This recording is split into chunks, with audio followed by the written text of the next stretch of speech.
Hello, everyone, and welcome to another episode of Mars First Logistics 1.0. Last time we played with a few different friends and managed to get 2 buildings fully completed. We got a Mars rover sort of soccer field set up, along with a racetrack for rovers that various Mars astronaut residents can join in the seats and watch little toy F1 cars go around the track. But as we got those done and got a little bit of resources to better allow us to build new rovers, we also managed to get, let's see, a new mission for delivering explosives. And this mission is new from my perspective, something that came in with the 1.0 release. And so I am excited to see where these blasting charges take us. Let's see. In other news, once again, we have the emotes now implemented into this channel. If you are a subscriber, you can use the emotes shown there. And if you are a follower, the basic emotes here. Oh yeah, and then one more subscriber one, which is the little bounce. But enough of that. Let's get into the game, shall we? Cool, everything's popped right up.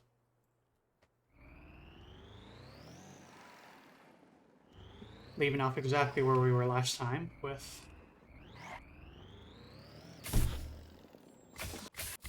a little puncher that we can use.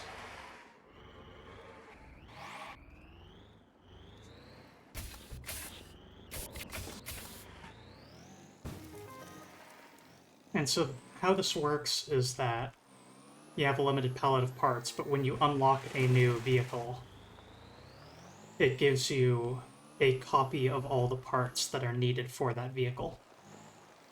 And I'm pretty sure that's even if you actually have some of the parts that are needed. So like I think I already had 4 racing wheels, but because I got another vehicle that has 4 racing wheels, I might have gotten 4 more. Oh. Nope, alas, that part doesn't apply.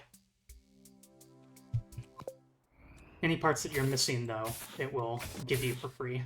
And that has given us a very new useful tool, which is a fully compressing piston that also has a bit of punch to it.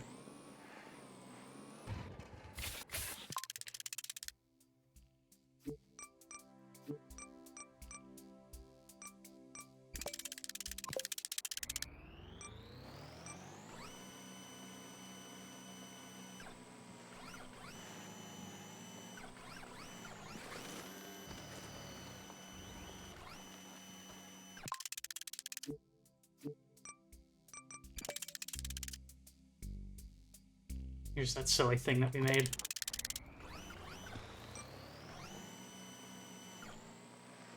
A very strange looking vehicle, but this did prove to be rather multi-purpose of all things considered.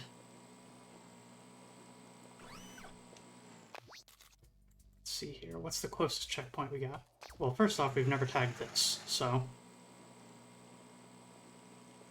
as I mentioned before, you can, the first time you visit a place, you can then fast travel to that spot. That said, we do have this station, which looks like it might be a little bit closer.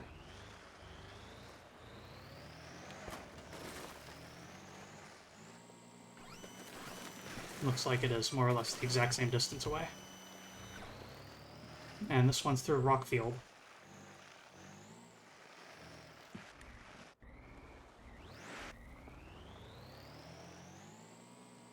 Pretty little shiny things, though.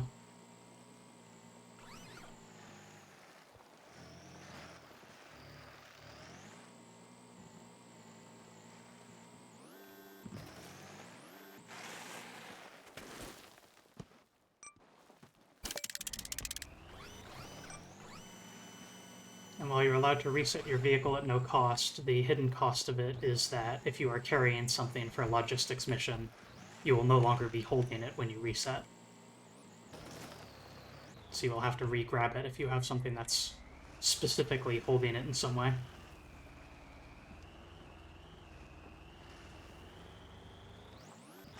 But tumbling over is a harmless activity.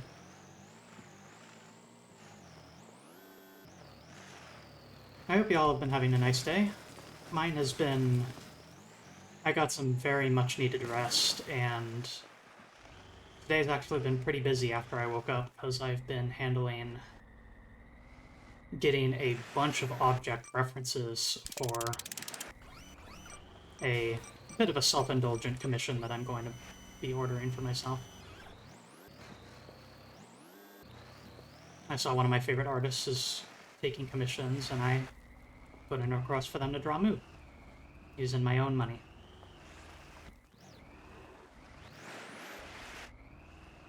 So when that gets completed, you'll probably see it showed off on the stream. I wanted it to sort of represent the progress I've made over the last year. And so there's going to be various little doodads that represent various things that I've streamed.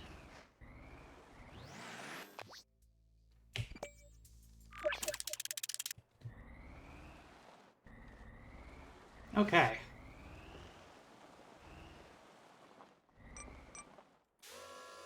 So the one thing I do know about this game is that there's essentially... objects can be, like, disassembled, like, a shape that's a lot harder to carry and stuff. But nothing in this game I've ever seen is actually destroyable.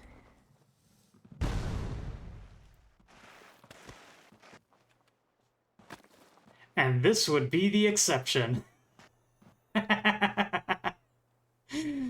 Oh, very good.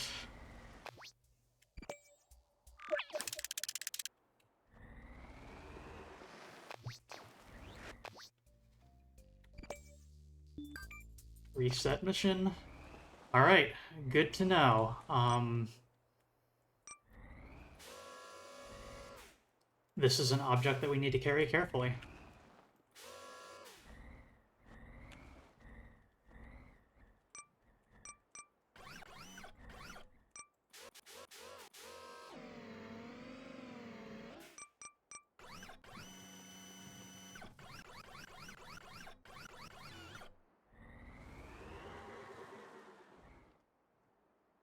How on earth are we gonna do that?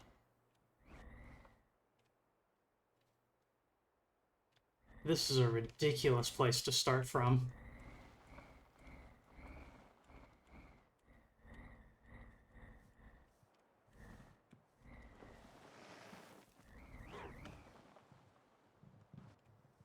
Oh, Lord.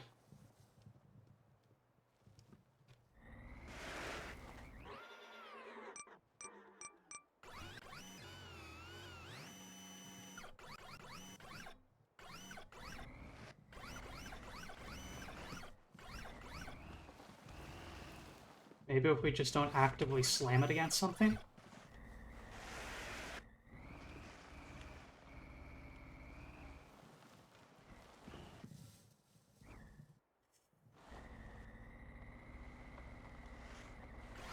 That was terrifying.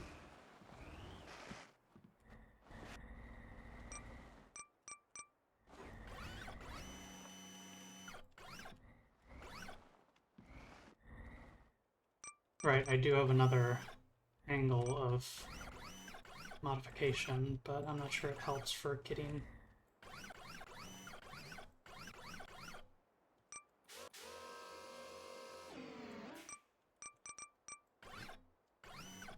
Yeah, that's not a grip.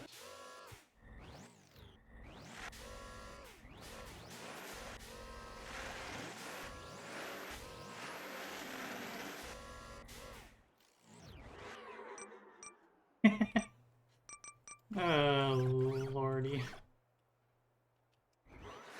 Hey, Conley.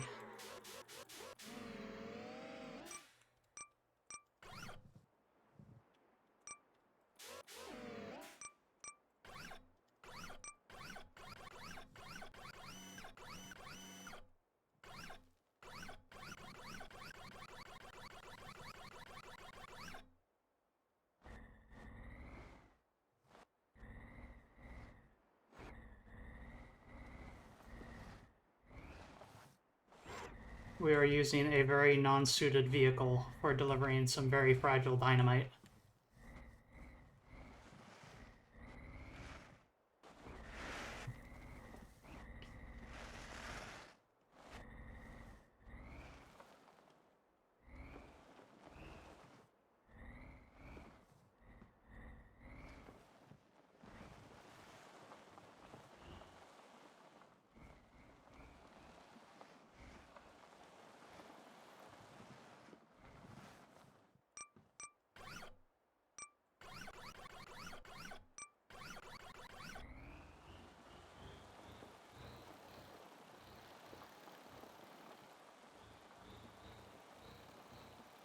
Okay, nice and slow. Gotten this far, not gonna drop it now.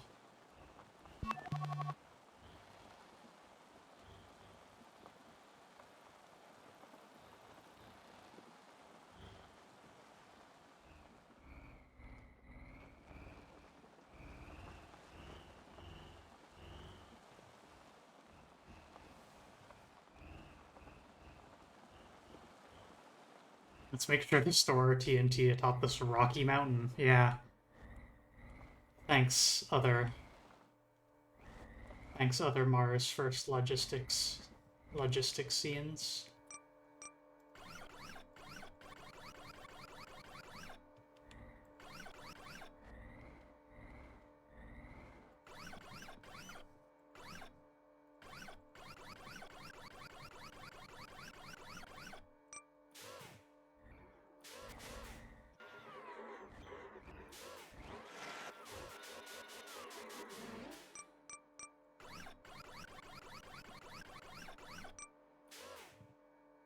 Oh, that was the wrong button. Oh my god, I'm so glad that didn't detonate it.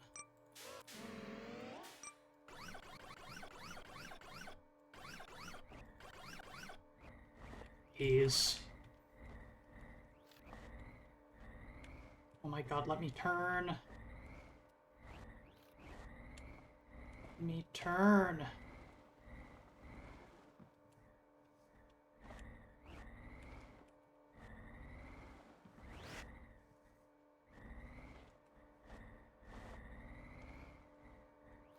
I am in hell. This is my personal hell.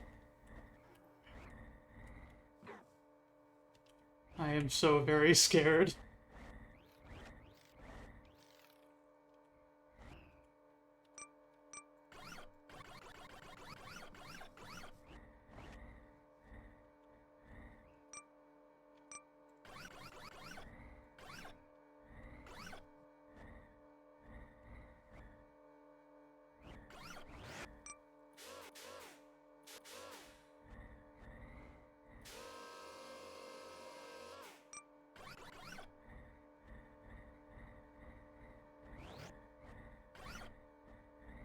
Easy.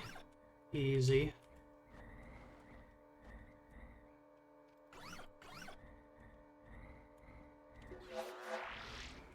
Oh. Oh, goodness.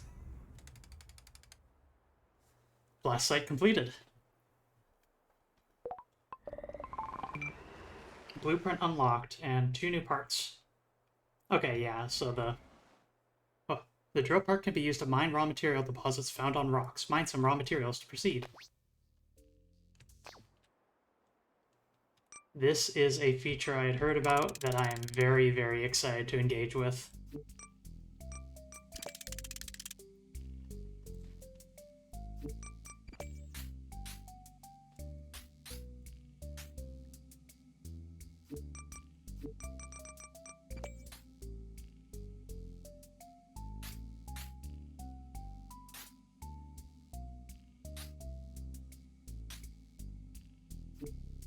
Let's give us some yellow caution tape look to it.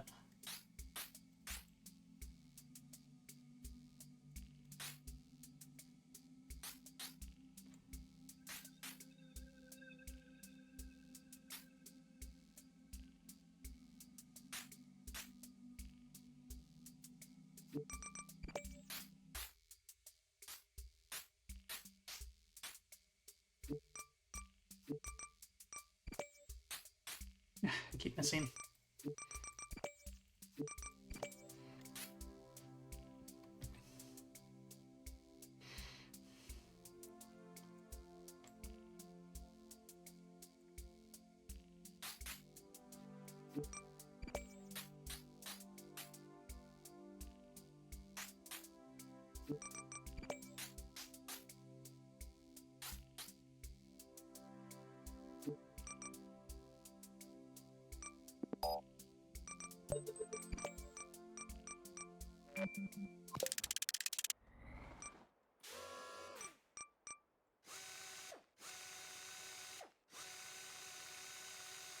Can I just say how good these devs are at making cute vehicles? Cute mechanisms. This game's got some of the cutest mechanisms I've ever seen in a video game.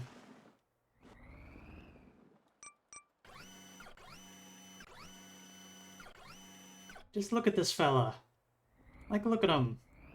This is a friend, okay? This is a friend.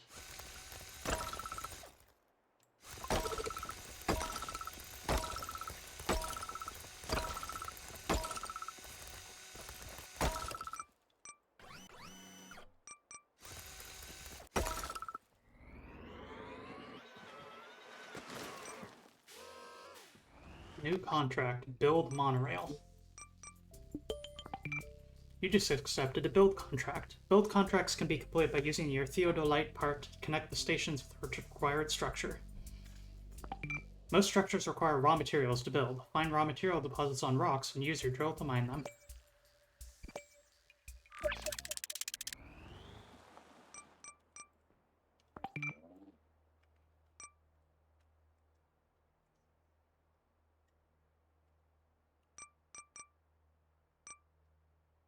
So the transmitters themselves cost normal money to build, but the monorail costs raw material to build.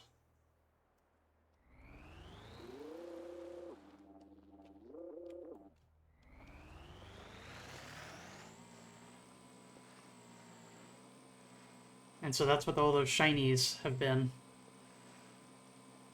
that we've been seeing around. Delicious mineable material.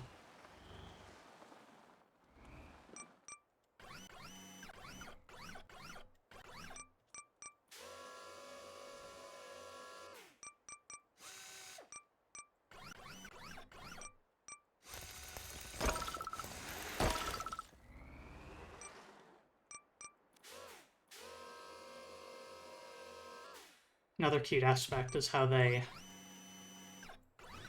intentionally make it so it's a little bit unwieldy to use. Like, it's easy and convenient. Oh, no, I worded that a little backwards. It's easy and convenient to use, but limited. Like, this is a nice little vehicle for getting minerals that happen to be directly in front of you.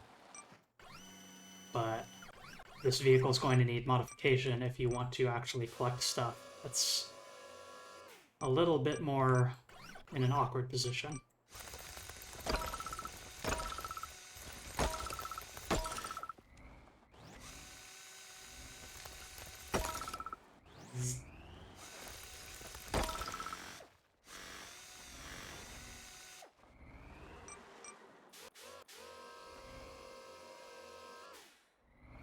Stretching forward to give a little kiss. You get it. Oh. Oh no, I'm going to become addicted to mining.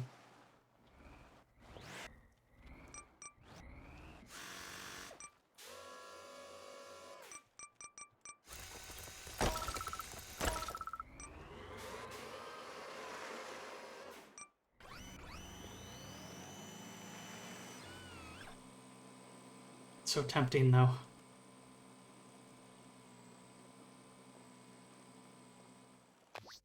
That is a long monorail track.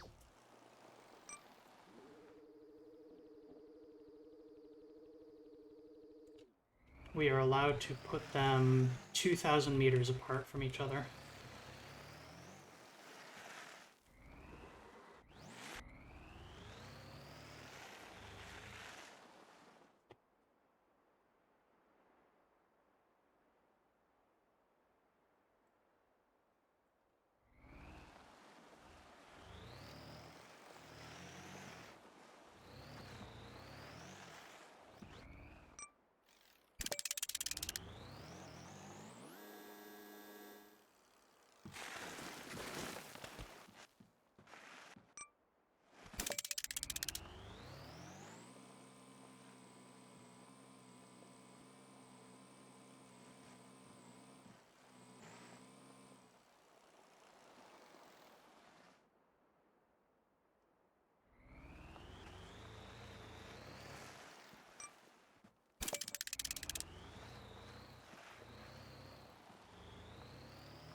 Oh, I might have over.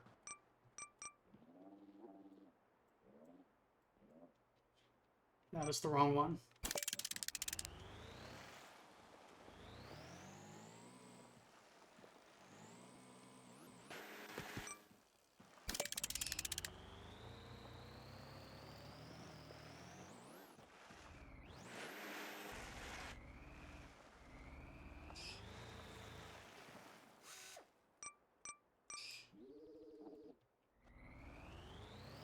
He keeps preferring to select that one instead of There we go.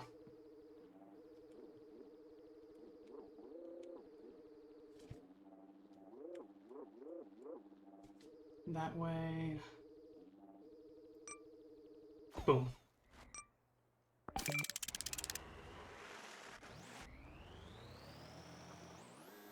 Reminder, you can destroy and misplaced structures by pointing your theodolite beam at them.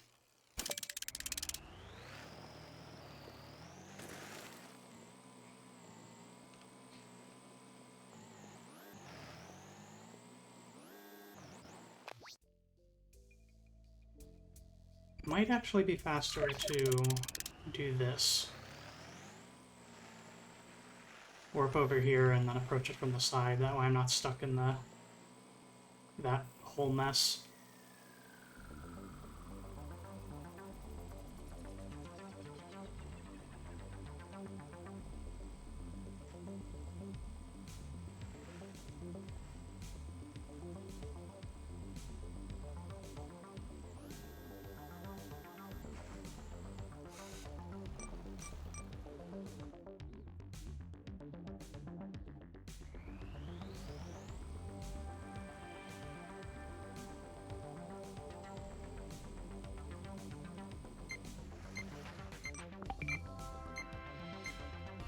Use your theodolite part to build new transmitters and extend your signal range. Each new transmitter must have a clear line of sight to another transmitter.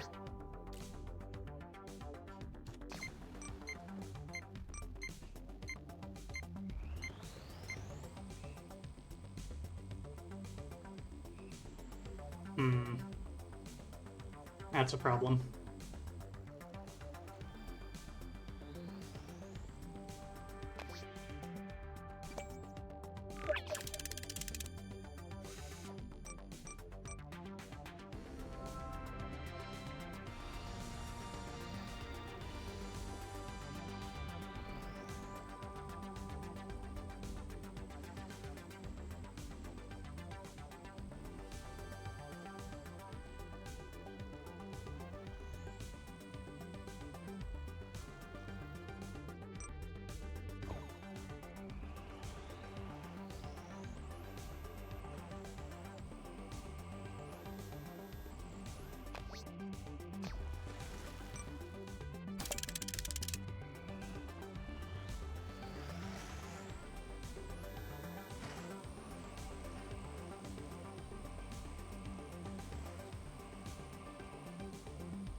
Building connections like Death Stranding. I have actually made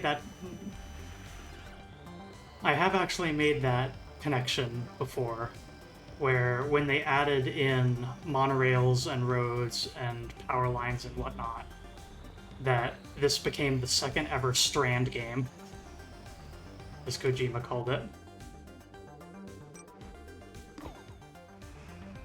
So, like...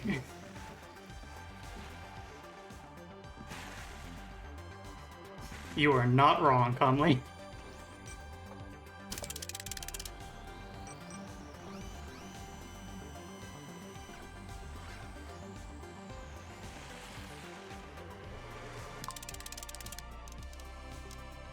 Okay, this vehicle is starting to irritate me.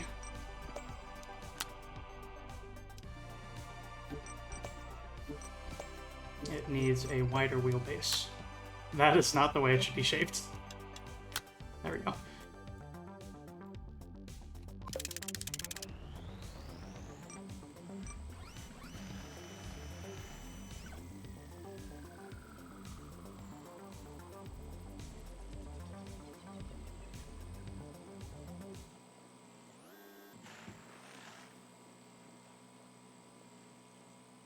His name is Sammy Porter. His blood is blue, white, and red.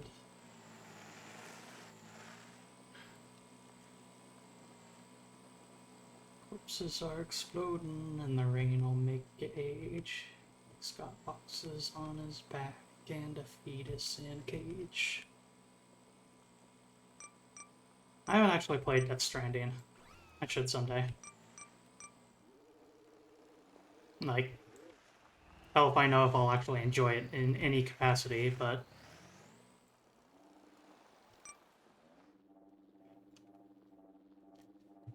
Alright, that horrid mountain range is in the way, but I might be able to climb up here.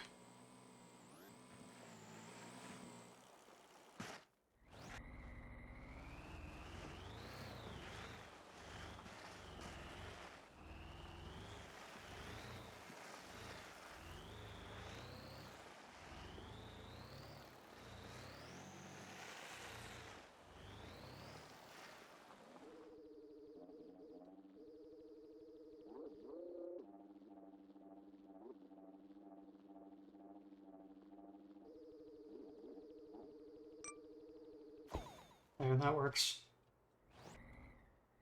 A little windy, but, you know, it's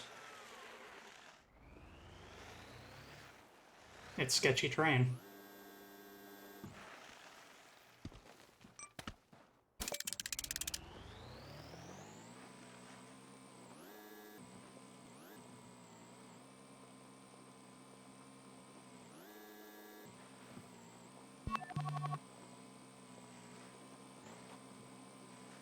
Aw, there's a little birthday party planned for there.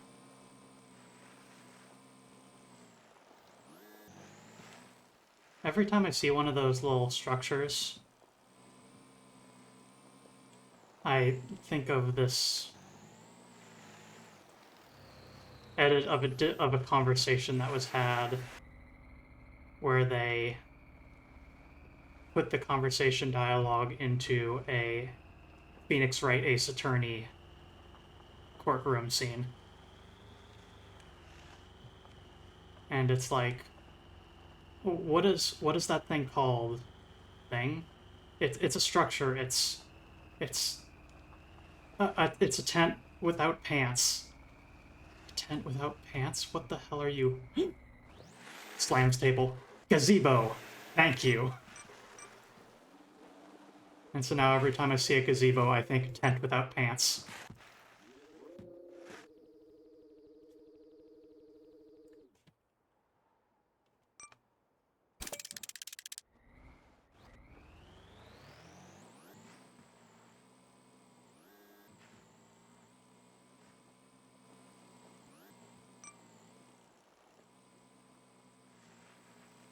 There's another YouTuber as well that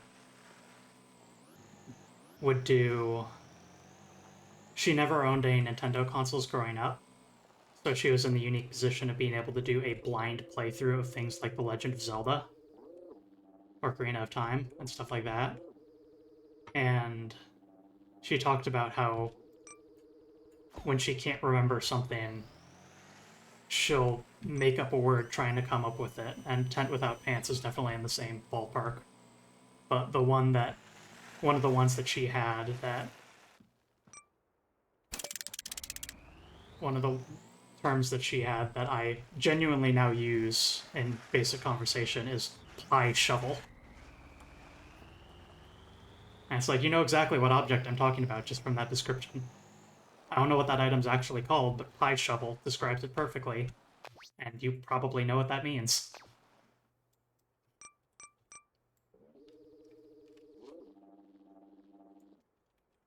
So judging from the height map, there is a way to go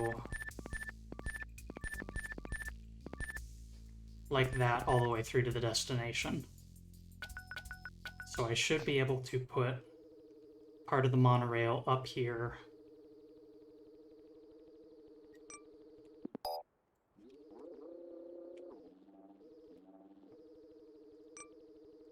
Oh, I can pitch it. Oh my god, I didn't notice.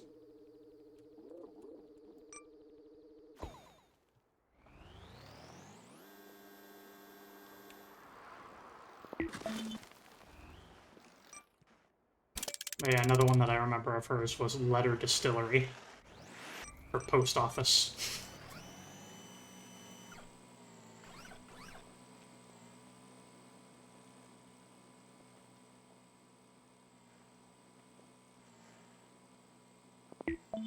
Take this love. Guys_username gifted 1 subscriptions to the community. Hey, thank you guys, username, and congratulations, Bad Wrench. Glad to see that you're lurking.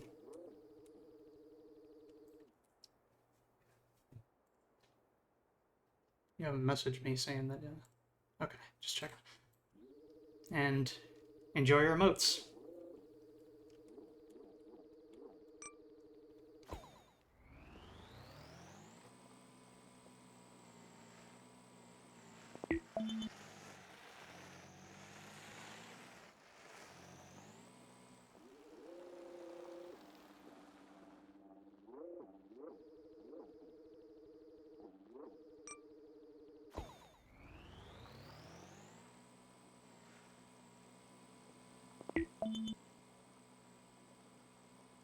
Thank you, as always, to everyone who supports the channel either through donations via Ko-fi or subscriptions or cheers.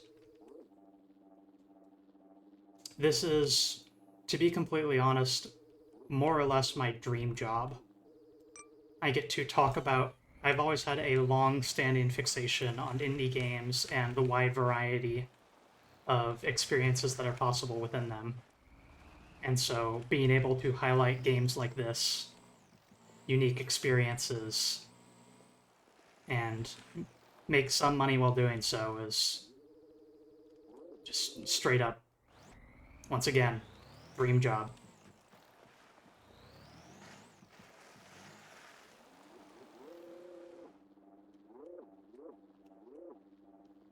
In order to put it in very PBS-style ways, this channel is supported by viewers like you. Thank you.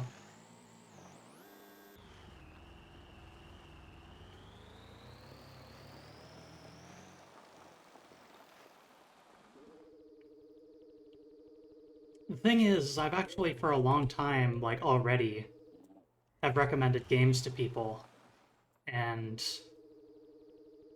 like, it usually doesn't take, and I get it, because it's just a random verbal recommendation of, hey, you should try out this game called Murasaki. It's $2 on Steam, trust me. And, you know, you hear that and you say, okay, and then you forget about it. But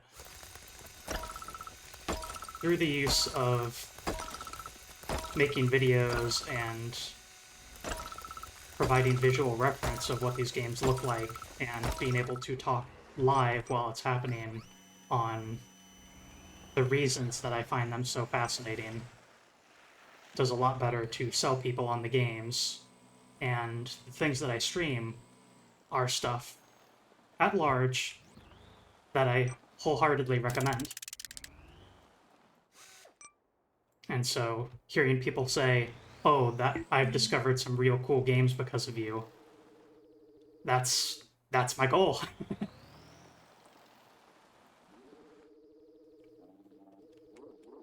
going back to that art curator metaphor that I use of just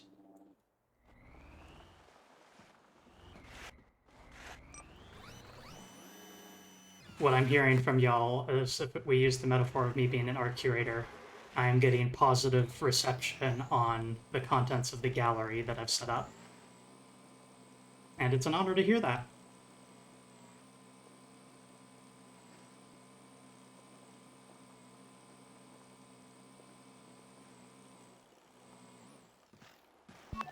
So, everyone in chat who's saying that, thank you so much.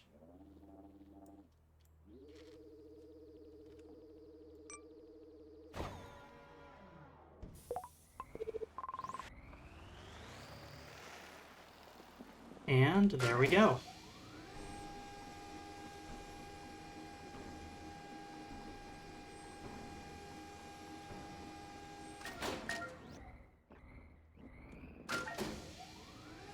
No. We're going to miss the train, but thankfully there's something we can do.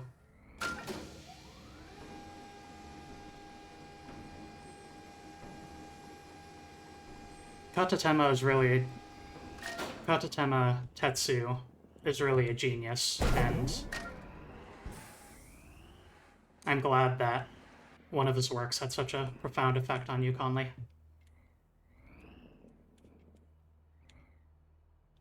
Someday I'll do Irisu Syndrome as well, but due to the nature of that game and what its meanings are and all that sort of stuff, I want to do it justice. And that's going to require some very specialized preparation that I haven't quite figured out how I want to approach yet.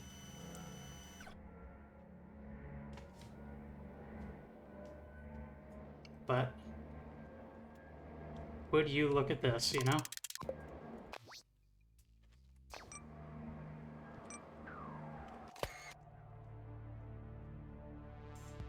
This game is so cute. Look, that merchant even's got a little conductor cap on.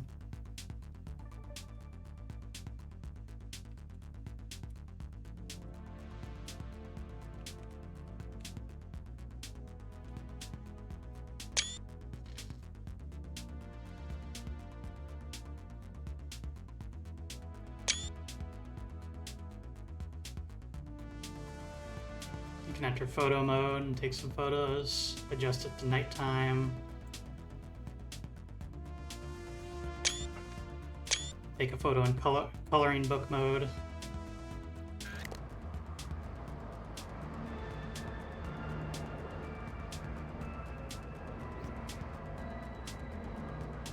Spruce Zeus talking. Achievement unlocked. Commuter. Ride the monorail. Let's ride this while we chat. Spruce Zeus saying, Irisu Syndrome, I remember doing some very one-shotty type stuff, but way before one-shot existed. Yeah. How long ago Irisu Syndrome was made is really where that game shines. Because it was one of the first to do, at the risk of ever so slight spoilers, kind of meta horror, where the horror of the game extends a little bit outside of the actual gameplay itself. Demon King Chronicle, a later project by the same person, did a similar thing, but not for the sake of horror, where you could export a file that gave you information about the game. But Irisu Syndrome has items in its directory that change over time.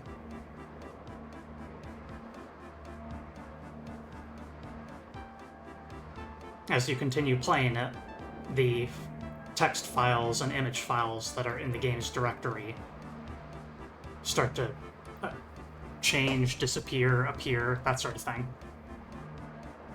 And it's notable for being one of the very first games ever to do that kind of thing.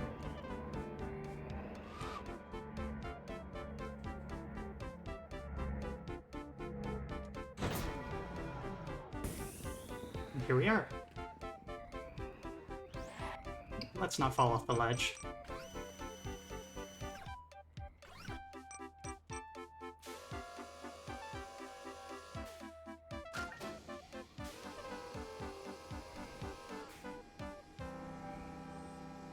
So cute.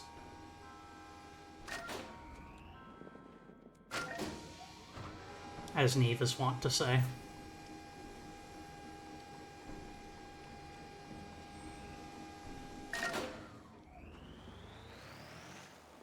Right. I remember now. Yeah, Conley pointing out that there is one item in late game Demon King Chronicle that, bizarrely enough, does require meta manipulation, where you need to move the game window to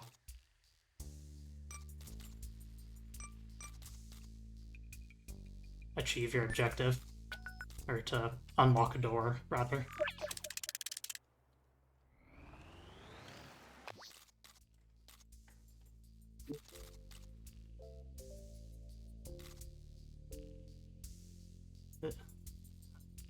I think it's actually kind of charming that the game will tell you the name of an item that you will unlock for completing a side mission, but not provide you a picture. Because if you just have the name of it, you get to wonder, okay, what am I actually going to unlock by doing this? And I find that to be really charming. Like, it's a grill, and like I can think of what a grill probably is, but is it a single block decorative, like a... Is it a 1x2 little aesthetic piece, kind of like how it would look if it were a piece of Lego? Because I believe Lego has a grill piece as well that has a... It's just like a little decorative that you can stick onto stuff to hide the little Lego nubs.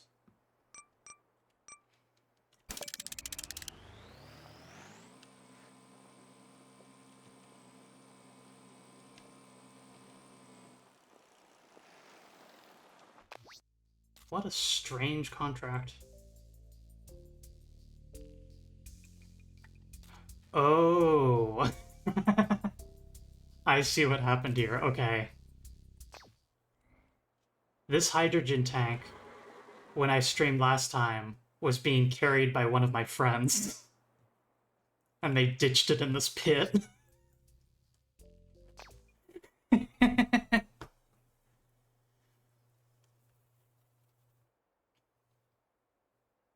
Got to watch somebody play Murasaki for the first time a few days ago, planning on doing Demon King Chronicle eventually as well. Well, if you want to see a playthrough of Demon King Chronicle, there's a certain very lovely and handsome and tough and super cool slime that has played through the entire thing for you.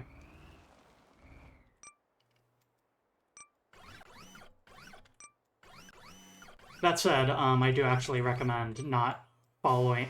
I don't remember if I provide direct instructions on how to get the game, but I actively recommend not following my instructions, because it turns out the Internet Archive has a copy of Demon King Chronicle that has a fan patch that fixes a few translation issues and the dreaded progression blocker bug that I had to fix on the fly when I streamed.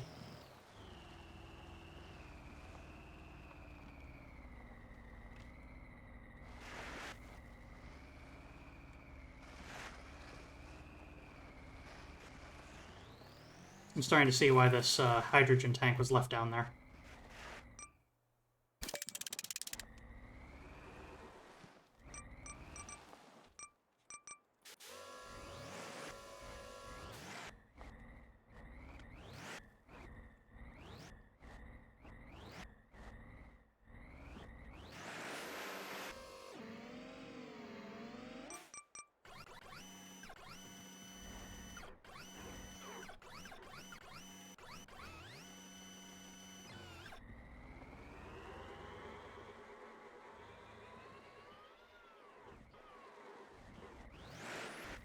Better way to clamber up there. A less steep hill, something. Wonder if the other side's any nicer.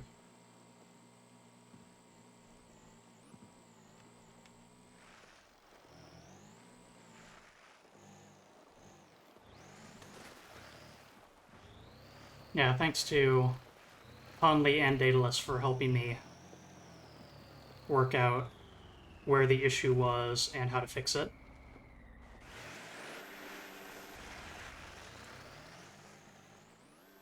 Okay, yeah, I think we need to just save this one for later.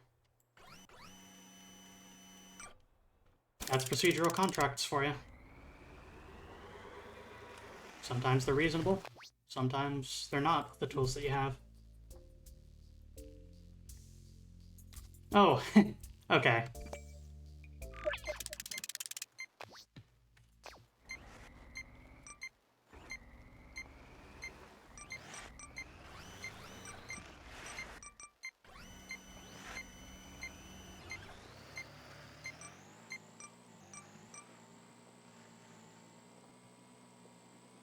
Is there any antennas within vision?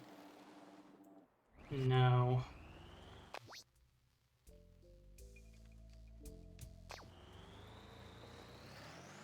It's very easy to do that, where you just forget to actually put a proper transmitter up in a reasonable spot in advance before you run into the boundary and realize that there's mountains surrounding you.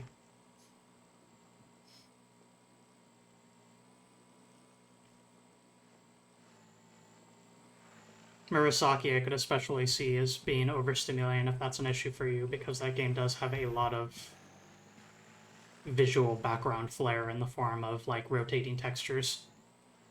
It did actually require me to set up very specific and like over generous, I guess is the word for it, encoding settings where I was piping out a huge amount of information in order to prevent encoding artifacts while I was playing that game specifically.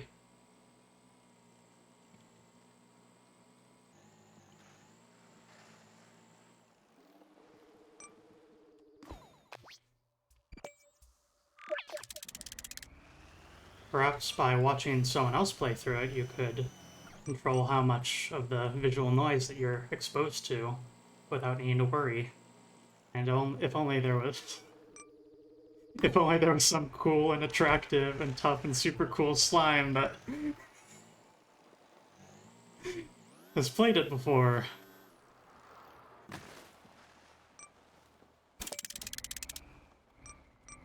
Let's see how much I can run this joke into the ground.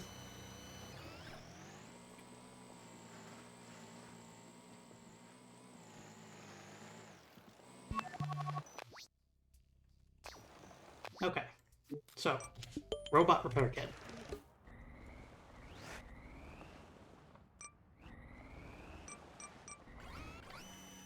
So, I did go and ride the monorail just for pleasure a moment ago, but I'm now realizing that this mission is set up to be immediately after the other one, specifically to tell you that, hey,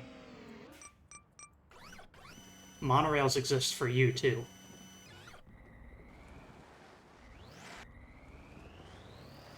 This is a long distance to go, and so instead of driving through really chaotic environments, what if you had...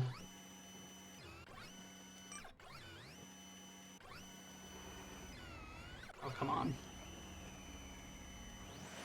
Gotta install a roll cage on this thing.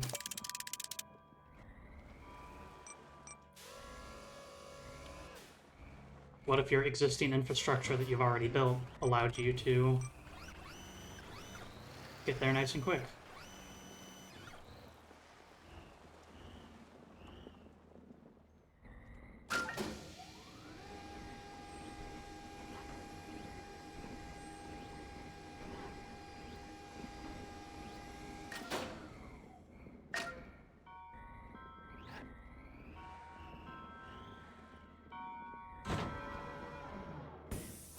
Just in time.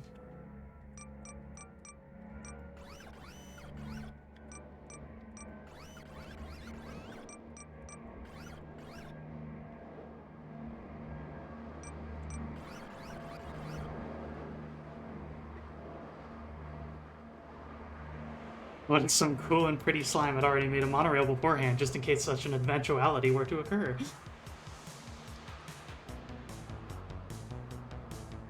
Hell yeah, main theme. 1.0 release trailer music.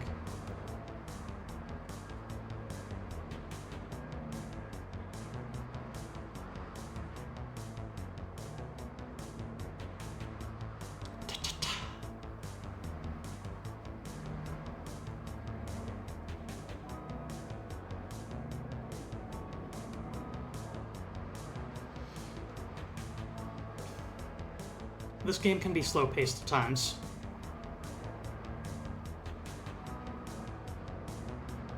And I think that's wonderful.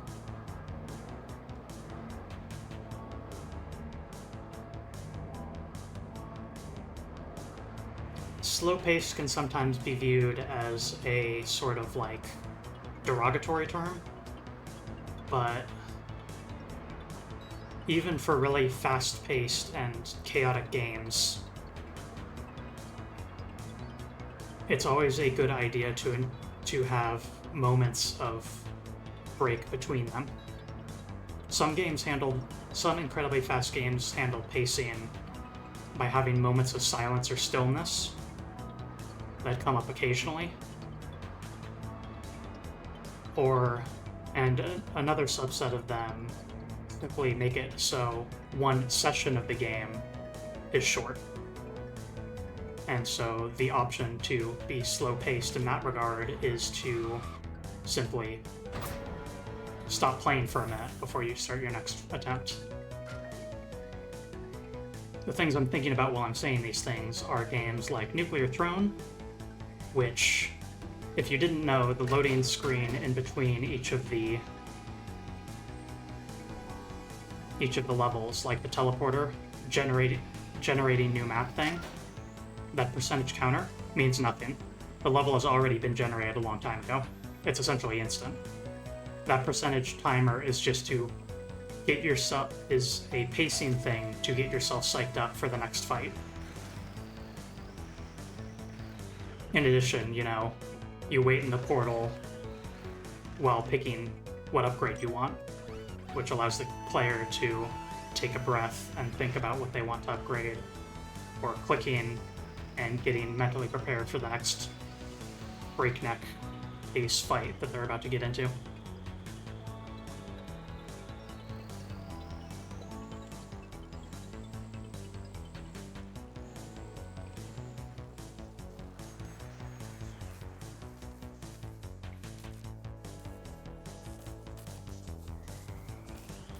Looks like they've got a busted robot. Thankfully, we have a robot repair kit. And then a cute detail of how the game kind of tricks you. This is a closed container with a wrench in it, but there's no latch on the container. So if you don't grab it by both of those little edges there, then it will absolutely flip open and drop the wrench on the ground, which will then need to be delivered manually or loaded back into the card case. You can drop stuff, but as long as everything gets there eventually, then you're good.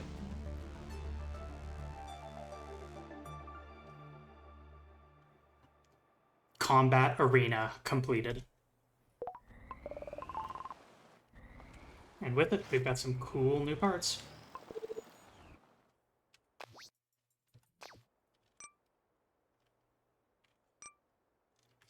Edit vehicle. The spinner.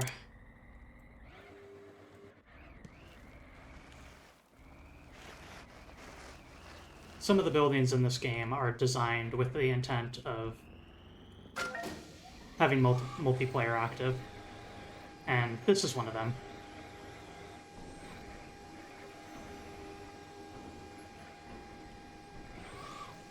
Because this is a sumo ring combat arena for you and another player to fight in using these silly, unwieldy cars.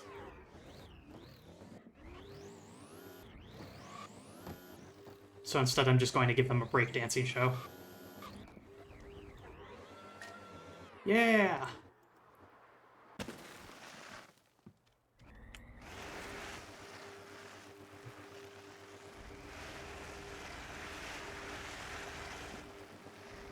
Break dance and robot. Shout outs to Robert, by the way.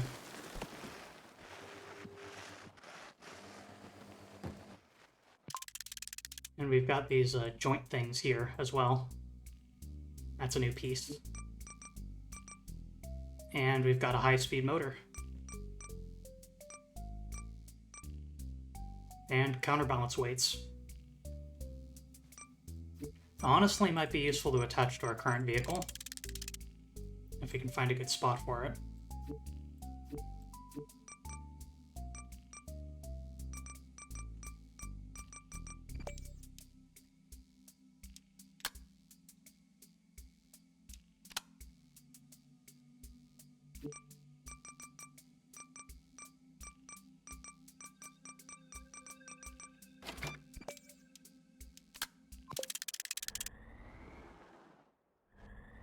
That's got pretty low clearance.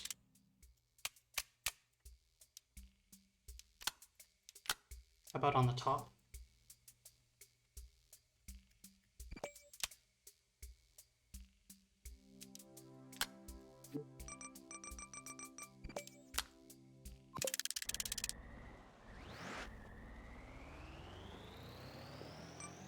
This should help us with picking up and carrying heftier objects. I also do kind of want to redesign this claw thing. It made sense when we only had that type of piston, but we've got some new options now.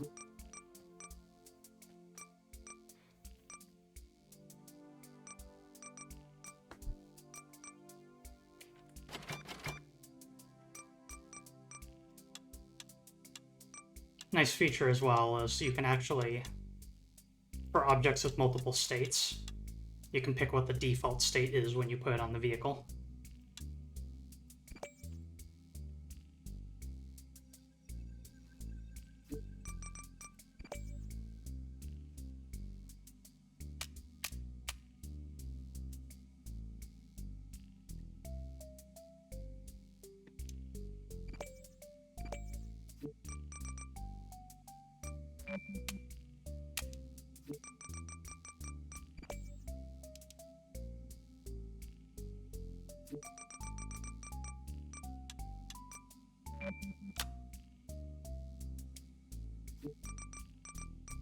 Is that really half?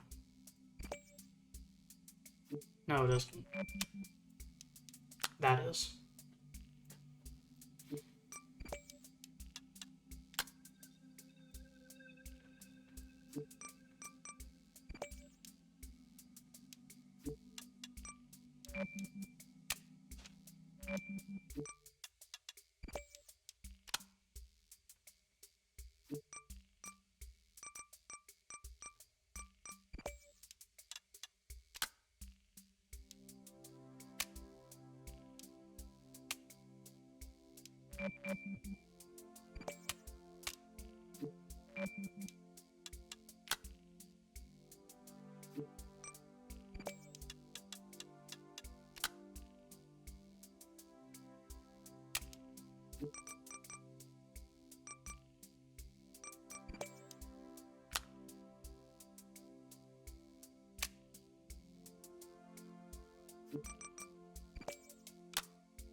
Bear with me here. Figuring things out.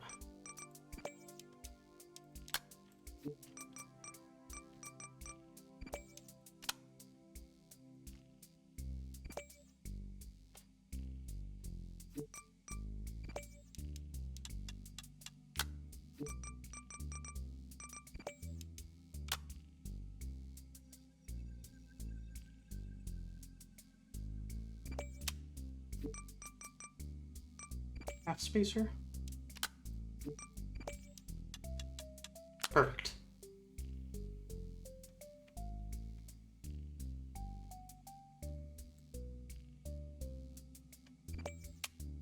Although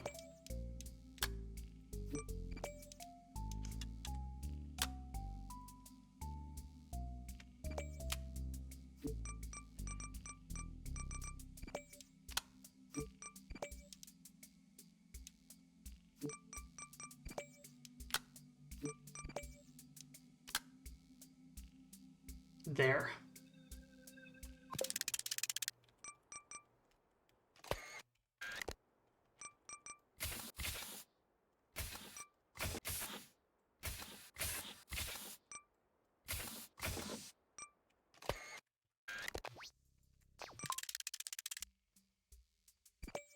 Honestly, I might want to keep this one as the default piston because the violence of it extending might prove to be a problem.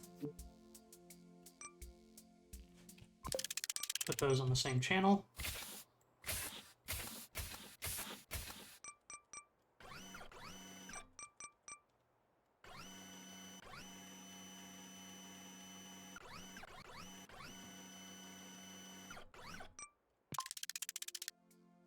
And there's one more range of motion that I wanted to add to this thing.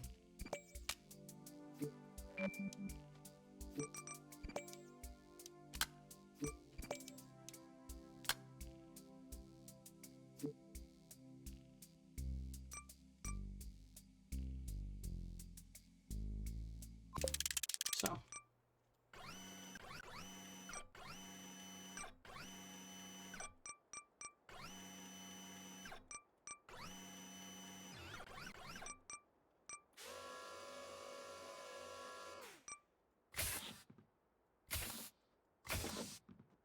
Very, dramatic grabbing action. But maybe it'll work?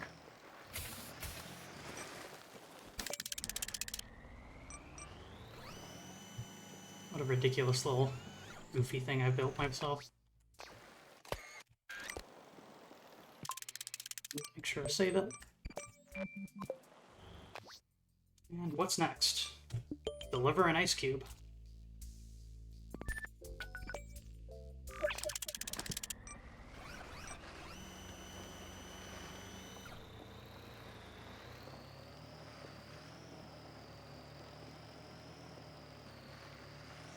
And then, as I mentioned, for games that are paced in such a way that the high intensity is simply forever, but the duration of the game itself is short, Devil Daggers is a good example.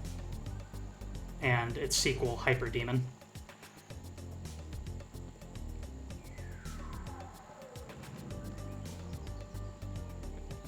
Runs of that will usually be like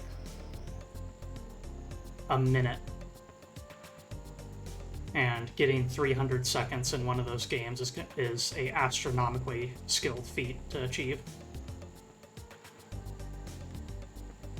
And so the game can afford to be breakneck pace at all times because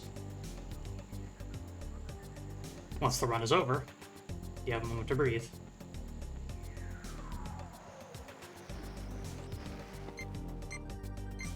Fell for it again award. At least there's actually a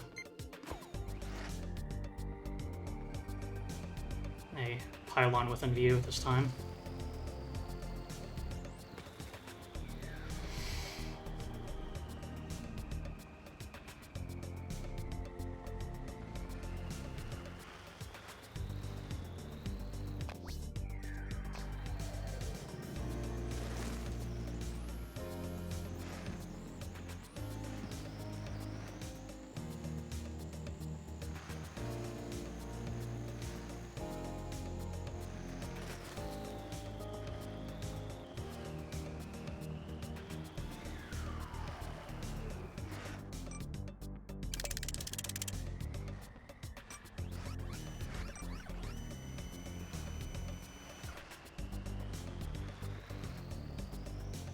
So, what issues do you think we're going to run into with transporting an ice cube?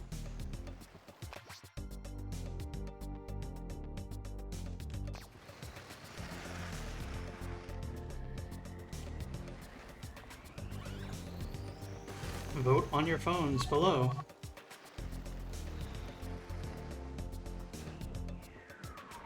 First problem, of course, is going to be this place is icy.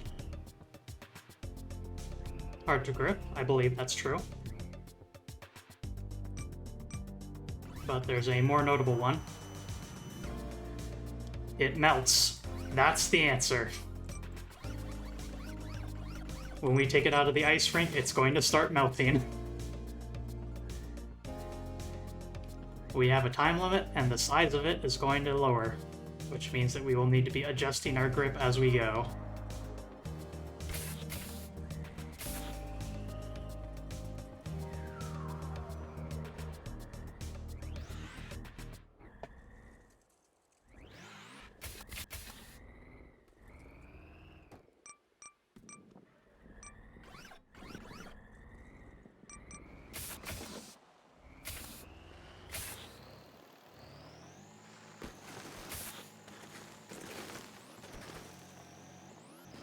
And we're off to the races.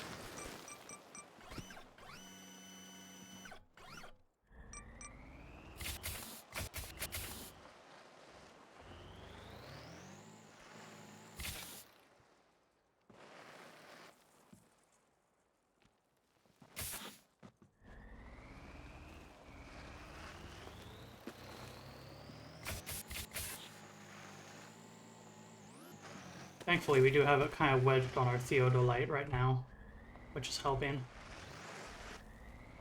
Because our grip on it is certainly not good.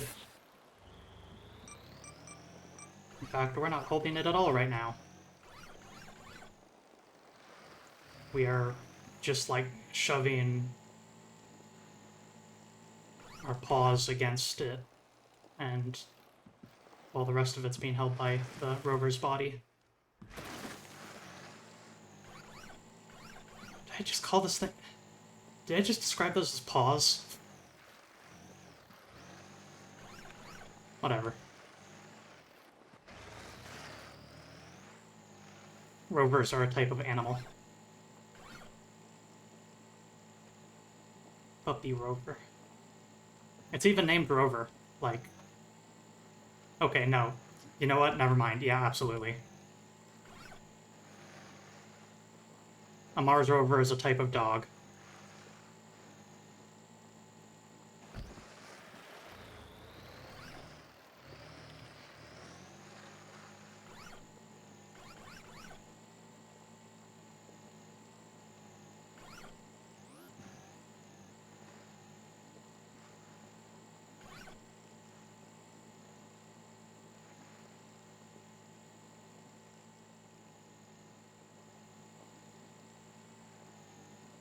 Thankfully, we don't have a requirement on how big the cube has to be when it arrives. It just needs to get there at all. It's mirrors and a collar on it.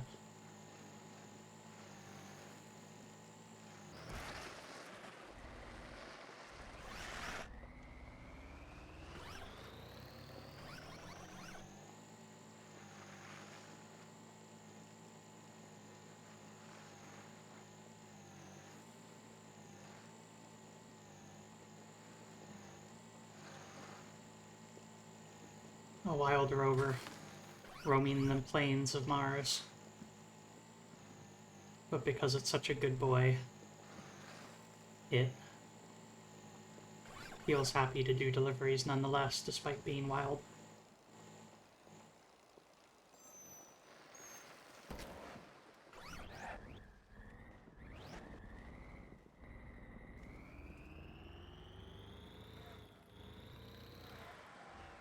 And to misquote Drill, have they found any water on Mars yet? How about Catboys?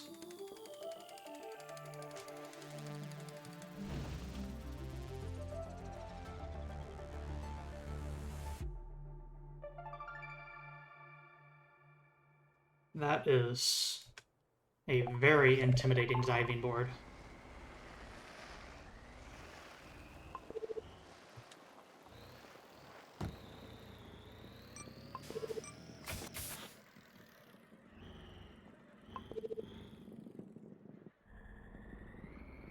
Pretty tough apples.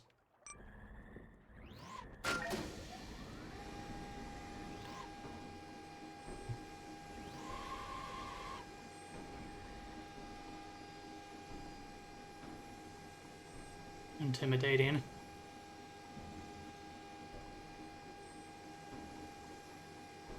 But, like, we can't not do it, right?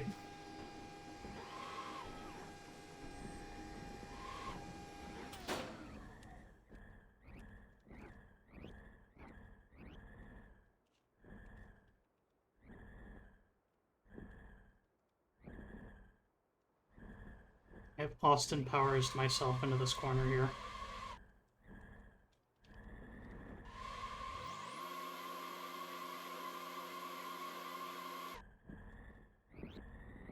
That scene is like the only thing I know about that movie.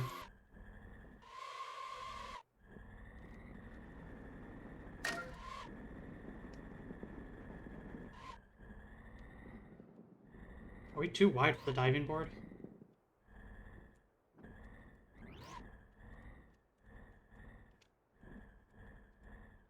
Oh.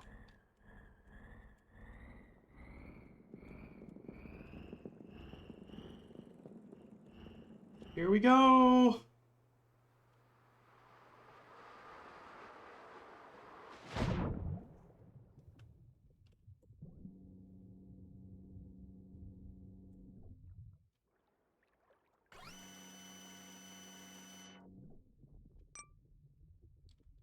So, a cute aspect of what's happening here is those big wheels have air in them. But I've also got weights attached to my vehicle, so we're stuck upside down. That's where stuff is accounted for. I've got some parts of this vehicle that float and others that sink.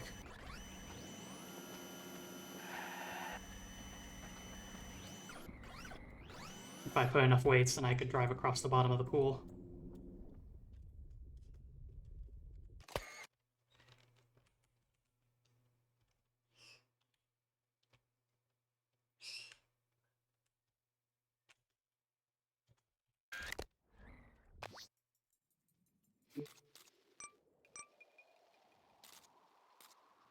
Grappler. I like the sound of that.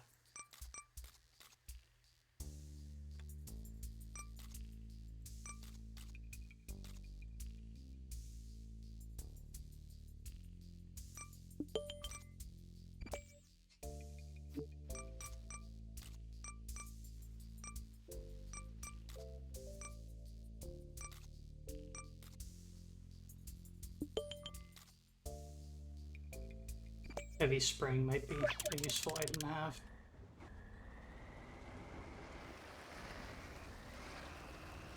But this brings us to a new type of rover design that we need to build. We need something that can grab objects and put them in a secure container, which can then drive. We need a storage truck.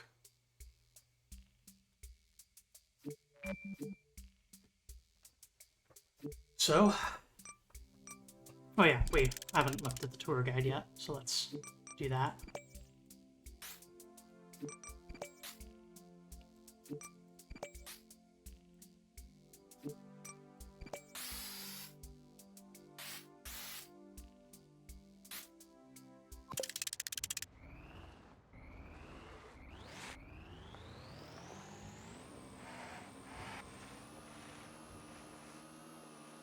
I find the existence of this vehicle really charming. Just the fact that you unlock this thing. Like, this is all this thing is. It doesn't really serve a practical purpose. It's pretty zippy, but honestly kind of hard to control. And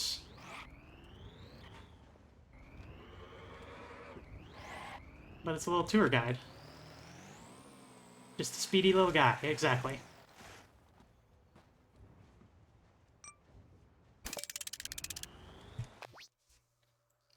You unlocked a certified fella. And I think that's beautiful.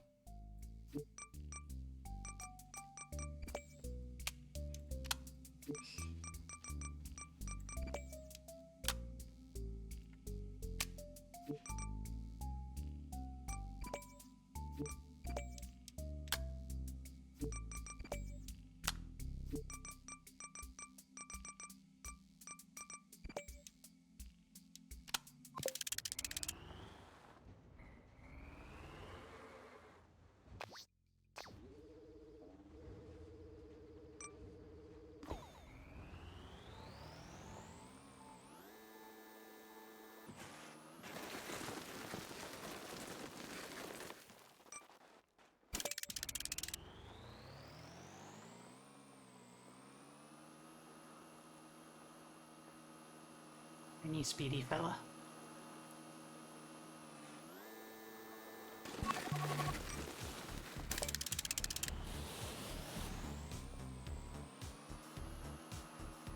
Little fella that makes you say, "Oh, so cutes."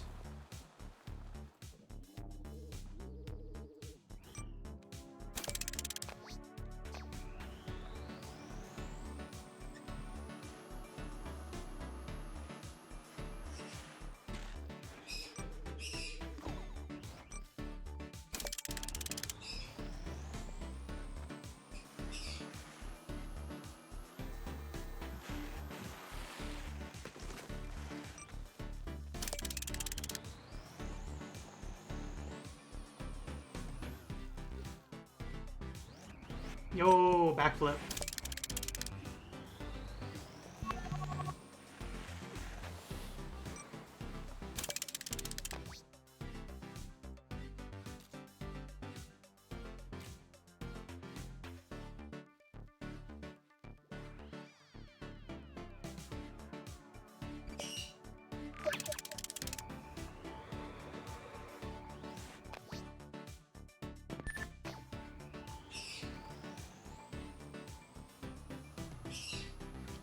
I'm gonna go tag a few locations.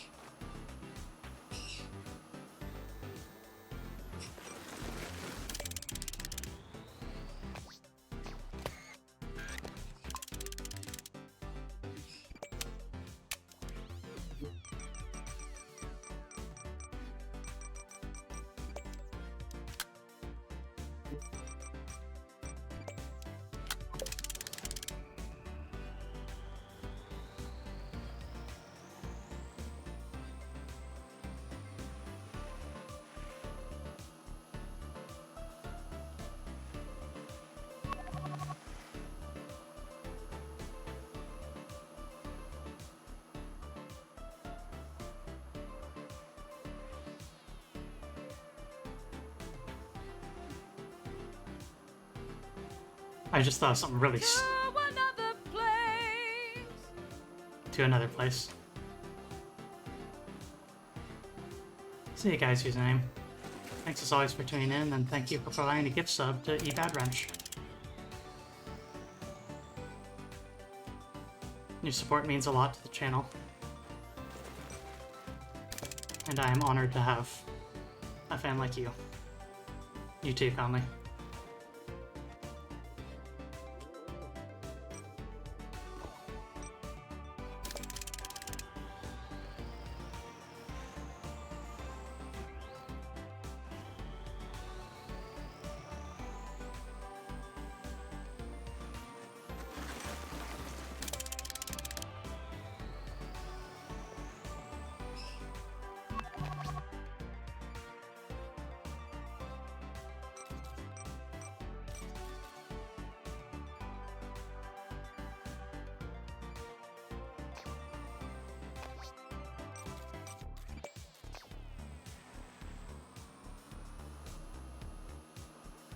Vroom vroom.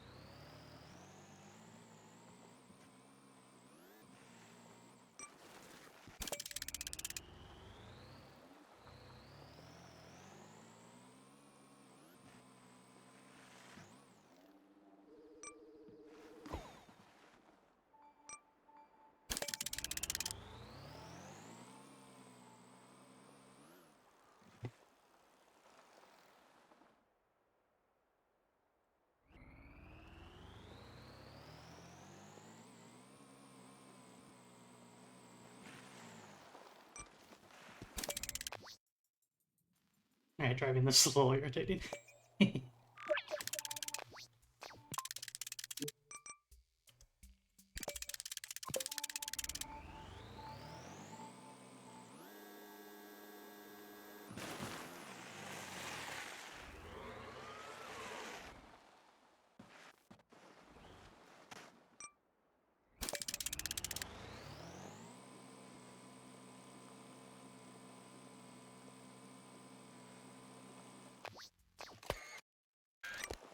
You know what, if I want this vehicle to go as fast as possible...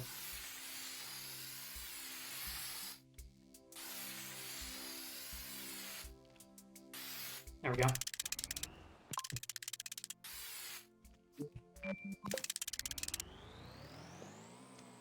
There. Now it goes faster.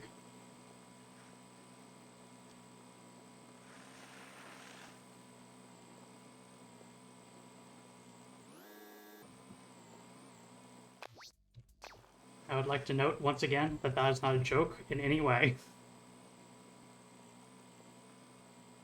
A real honest to goodness feature of this game is if you paint your Rover red, it goes faster.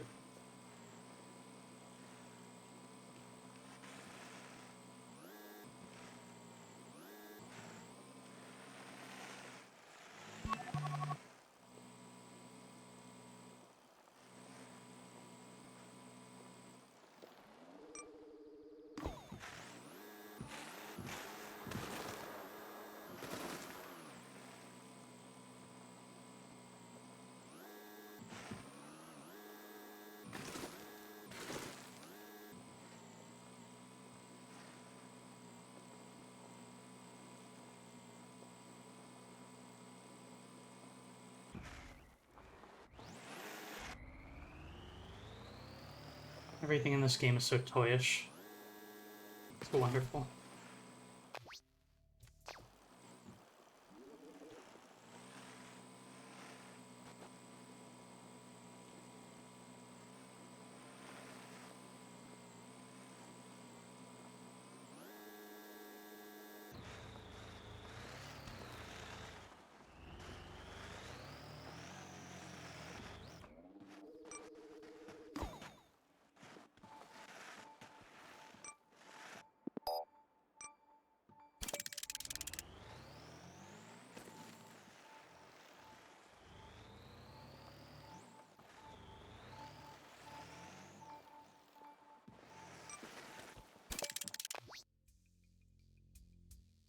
Hmm.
I'm thinking a lot about that game I had streamed before, Aiden.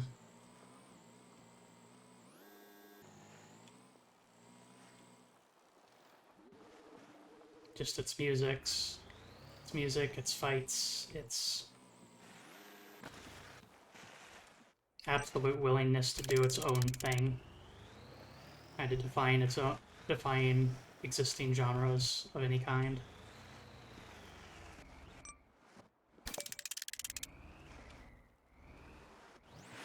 A surrealist science fiction music brawler. Brawler dancer game. A pew pew pew pew pew. Yes, that too. I'll never stop thinking of a pew. A pew pew pew pew pew.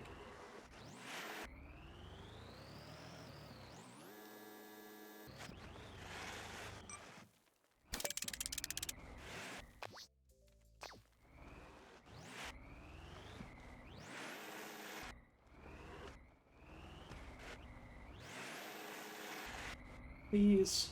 There we go.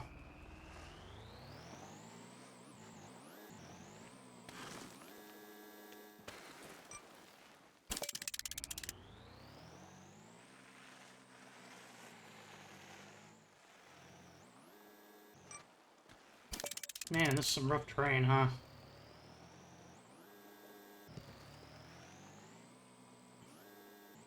in the mountainous areas.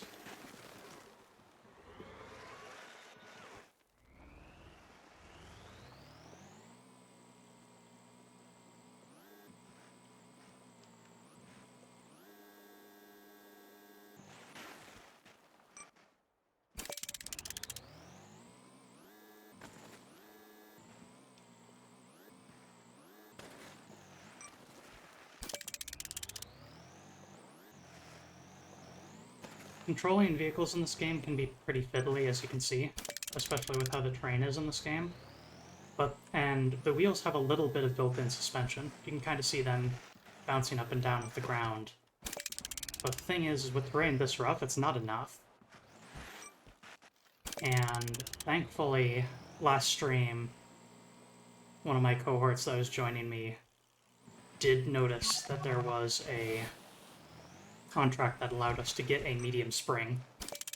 And so with that, we can rebuild a suspension for our wheels from first principles.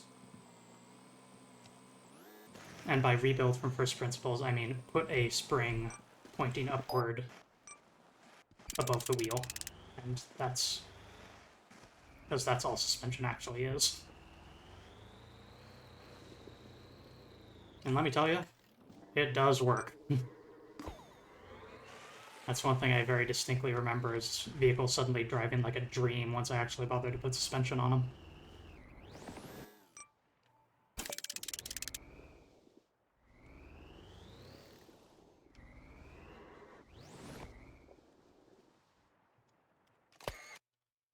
This is a beautiful scenic little spot.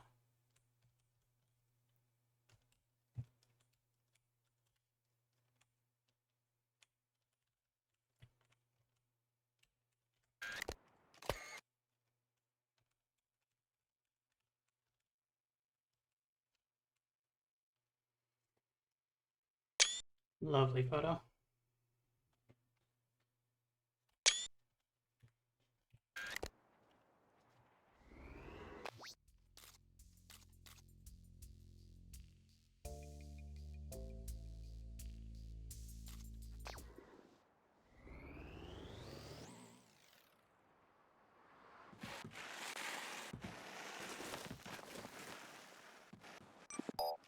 All of that is to say,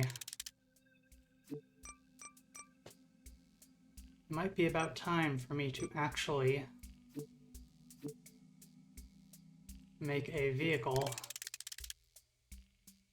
that is suited for rough terrain driving.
As bizarre as this thing looks, I think this actually handles okay.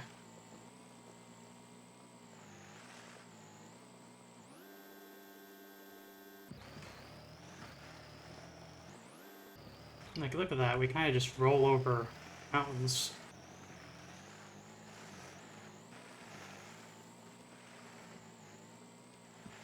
It's wacky, but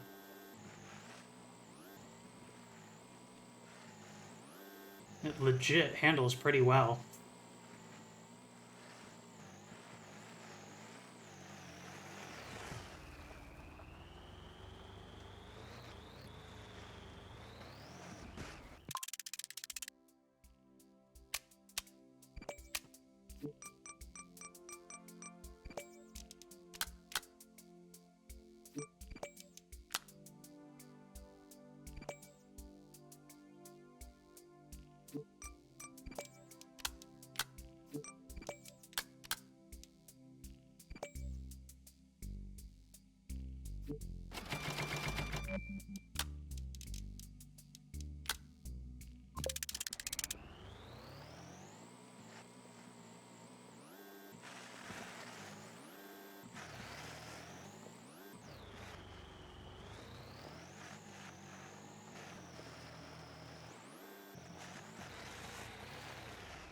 Yeah, like, I think this thing works.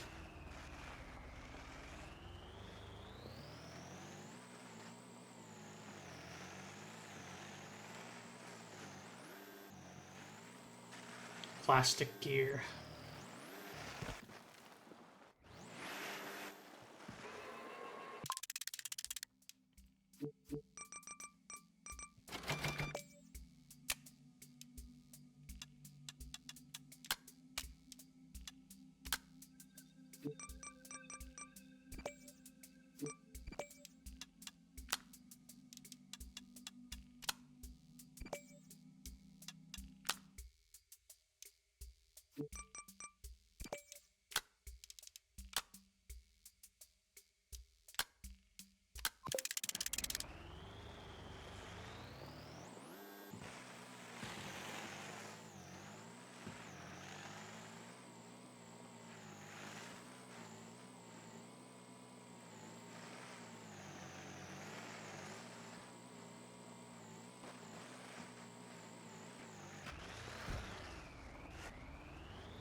It's shocking how well this performs, honestly. This is gain saved.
It's going to rock with some metal to poke at.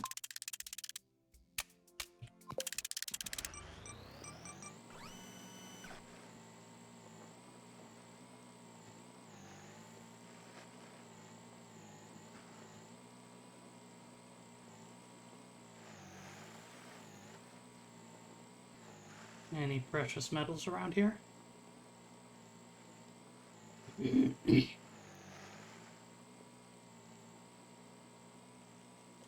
Doesn't look like it, but I do know that there's plenty at the back around the blast site.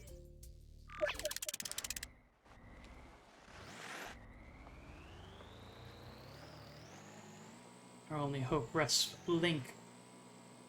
This thing.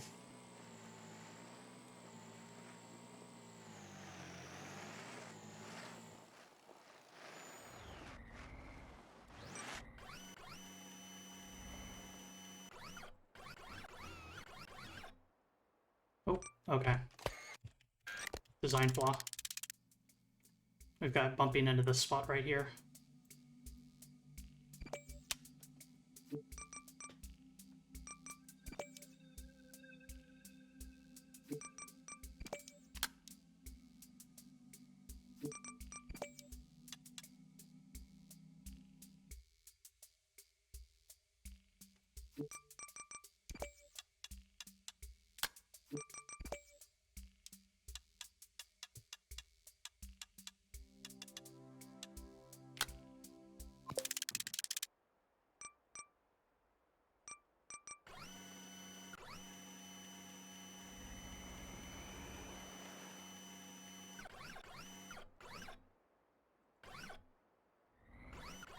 Greater range of motion.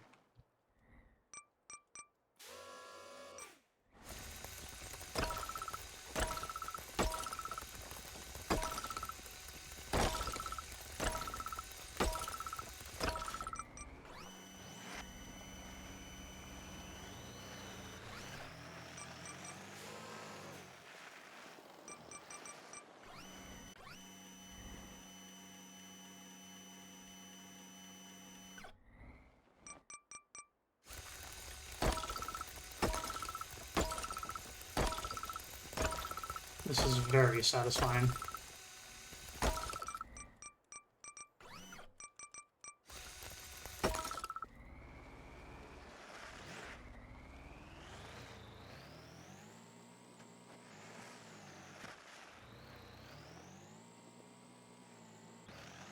On the hunt for more metal.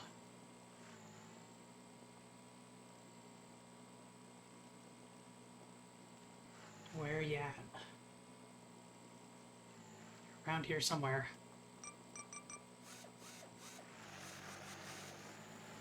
Gotcha.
Looks like there's just some areas that are rich in mineral and some that aren't.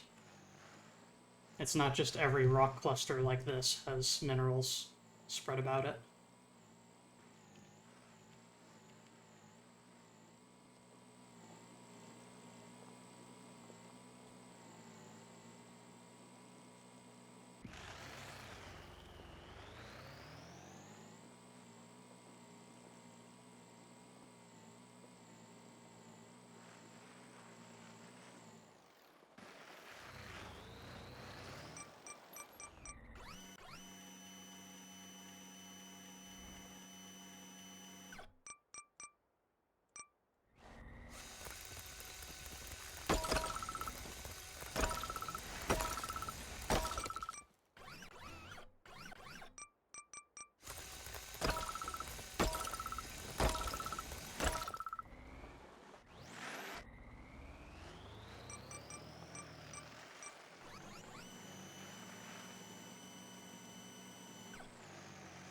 Yeah, I think we've got a genuine, useful, multi-purpose utility vehicle.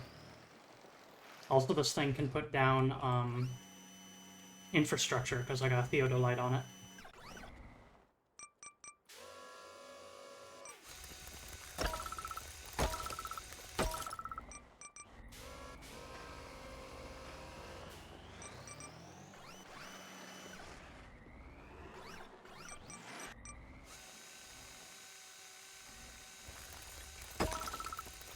If you're wondering what a theodolite is, Another place.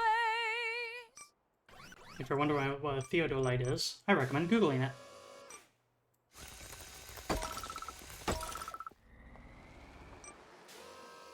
Bouncing to relax. CF Zoe. Glad to hear that you were lurking. And enjoy. Rest up, love.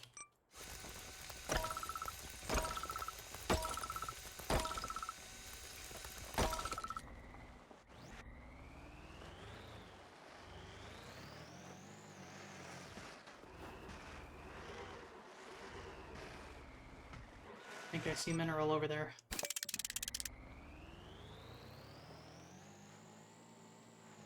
Yes.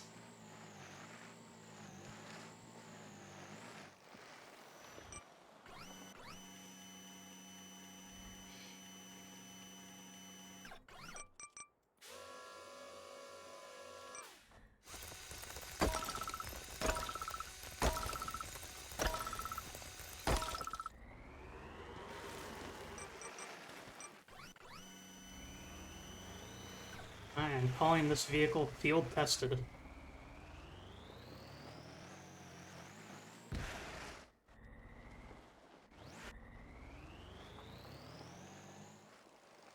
This thing can't carry stuff, but it's a pretty decent scout.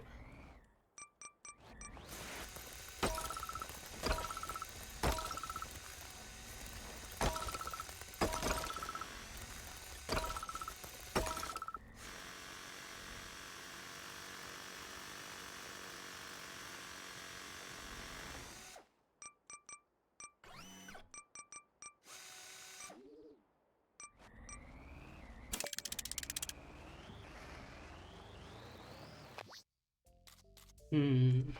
Yeah.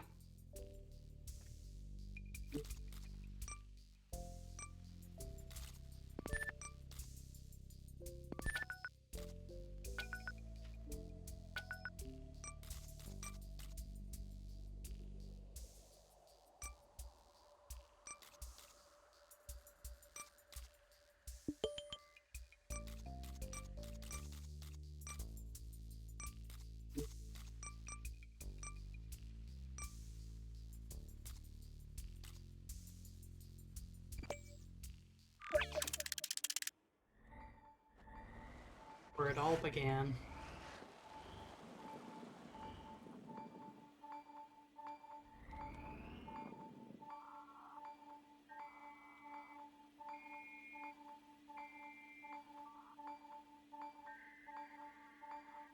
Wait a second. Oh, those are my achievements! On the wall there, those are achievements I've gotten. That's so cute.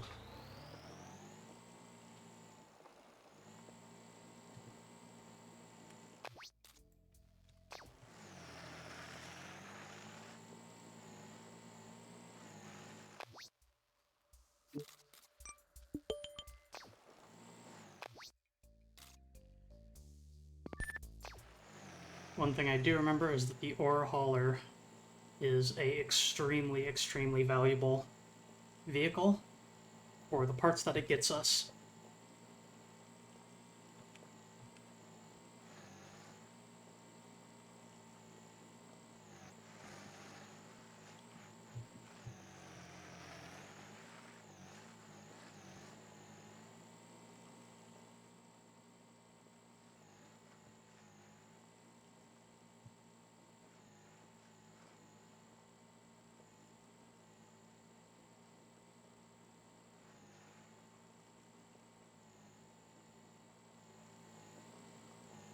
not only will it be very useful, it'll also increase our speed by quite a bit.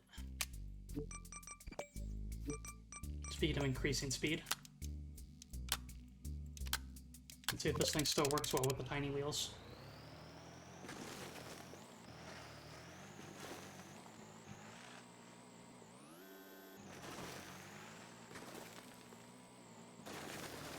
Seems to.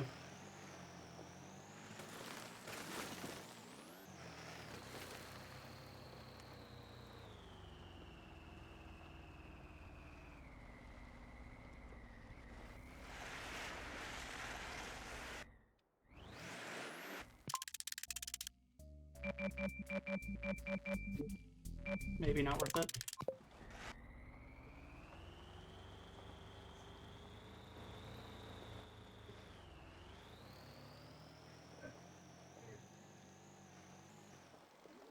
Guess who remembered in advance this time? Ow.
This one's a nice and quick mission.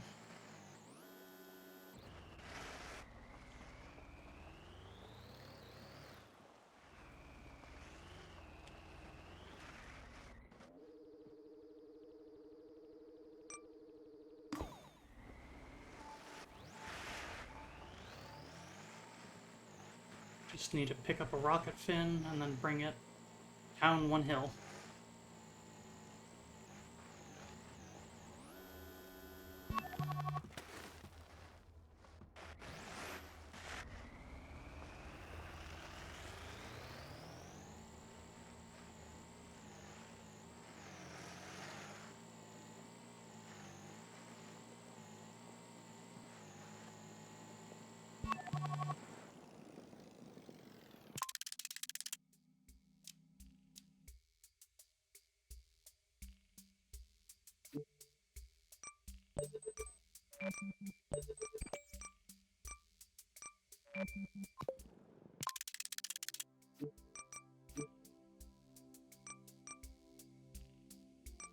I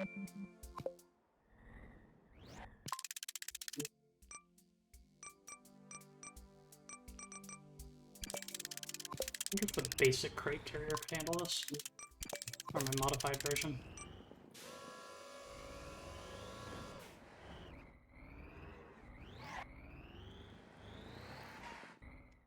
Oh, look at this ridiculous design.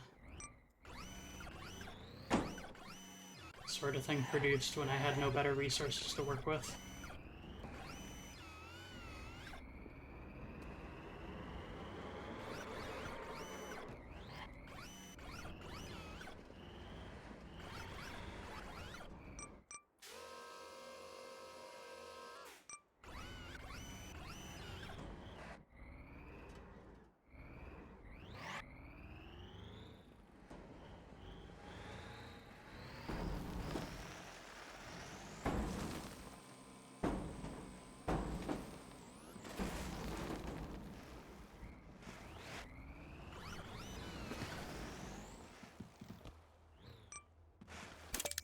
Aw, dang it.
So it looks like grabbing it traditionally doesn't work, but grabbing it in the weird way that I did initially does.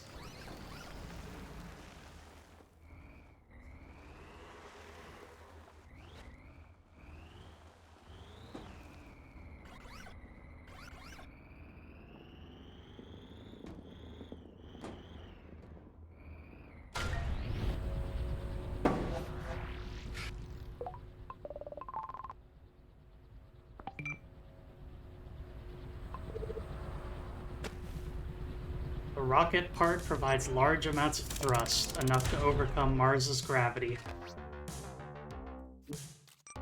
And that, my friends, is the tool we've been waiting for.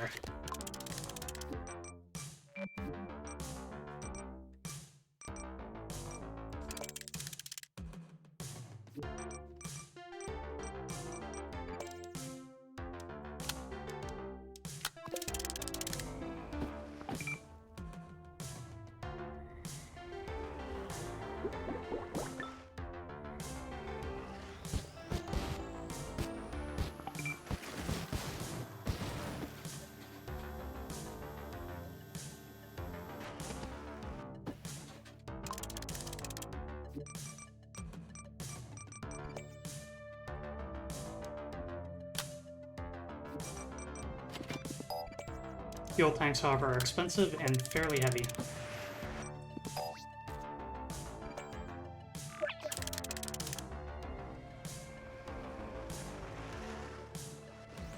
But in any case, we can go up to these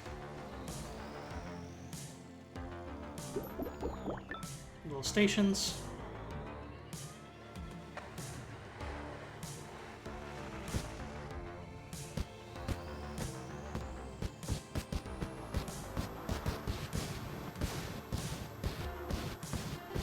And now we're traveling in style.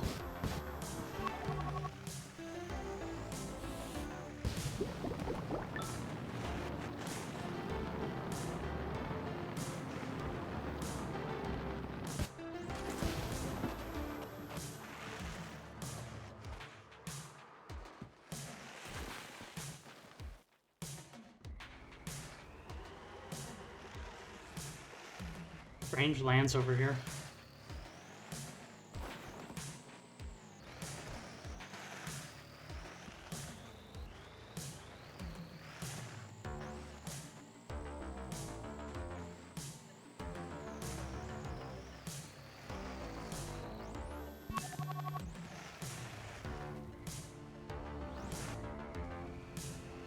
Robot factory.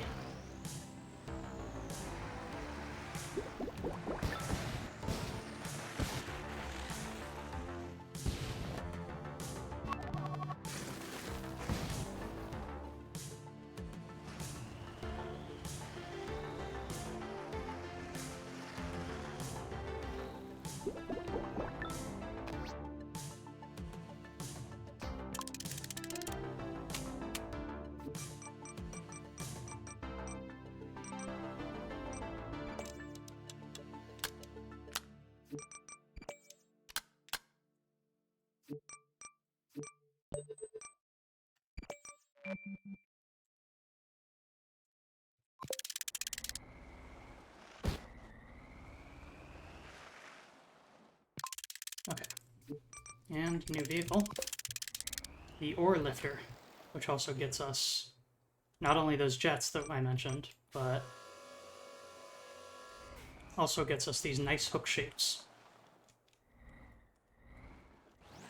These hooks are actually a standard Martian unit of, or standard Martian connection point. So there will be other objectives in the future that are well suited for a hook of exactly this shape.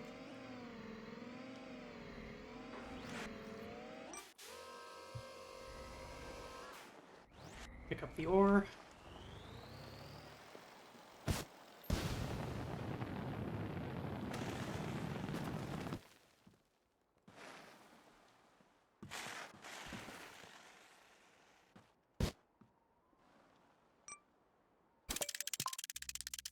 Let's add another fuel tank to this thing.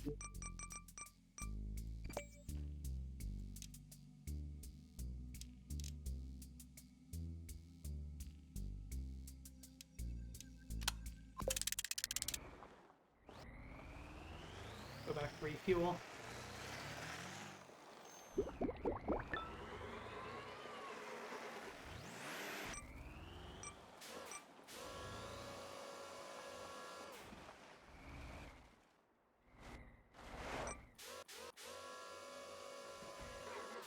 I love returning to this game. I'm so excited. I'm so happy that 1.0 is out.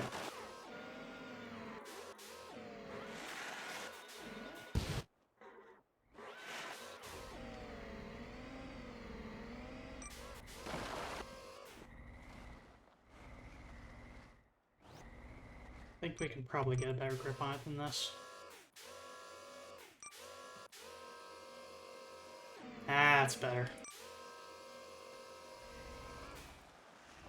Refuel one more time for that tiny amount I spent.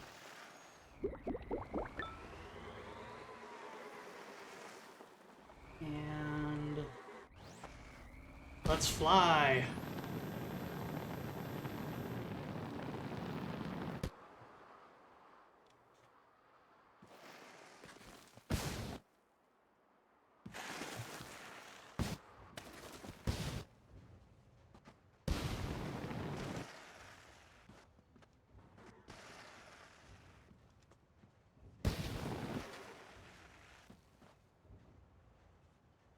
Aw, yeah.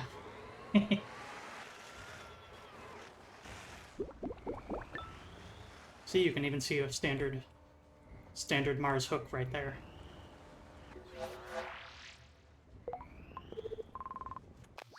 Robo delivery.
A little bit more challenging of a problem than I thought.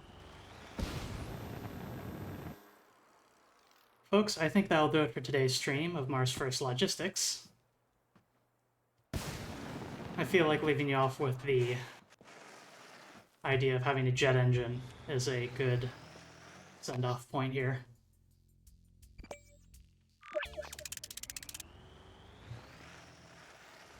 And so...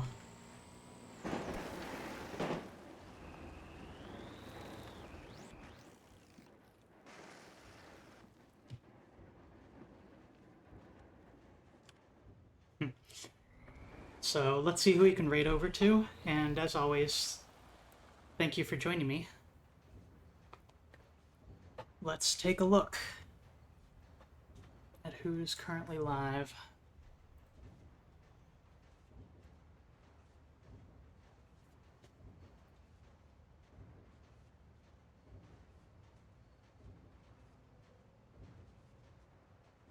Riverside Wings is currently live.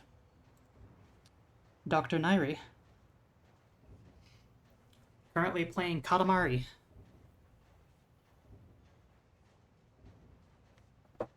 So I'm gonna raid you all over to there. And once again, thanks for joining me. Until next time, friends. To another place. To another place.